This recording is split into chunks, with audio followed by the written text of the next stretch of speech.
একসময় লাল সবুজের এই আবহমান গ্রাম বাংলার চিরায়ত রূপ ছিল লাঙল, জোয়াল, মই আর গরু নিয়ে মাঠে যাওয়ার দৃশ্য।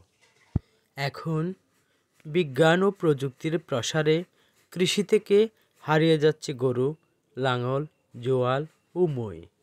আধুনিকতার স্পর্শে বিজ্ঞানের নতুন নতুন আবিষ্কারের ফলে কৃষকদের জীবনে এসেছে নানান পরিবর্তন। আর সেই পরিবর্তনের ছোঁয়া লেগেছে কৃষি মাঠে।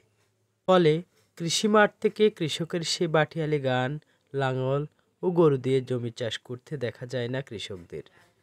আবহমান বাংলায় রাখাল খুব সকালে গরু নিয়ে মাঠে যেত আর সন্ধ্যা হলেই ফিরে আসতো। আজকাল এইসব দৃশ্য খুব কমই দেখা যায়। দেশের ঐতিহ্য গরুর গাড়ি ও লাঙল দিয়ে হাল চাষ আজ বিলুপ্তির পথে।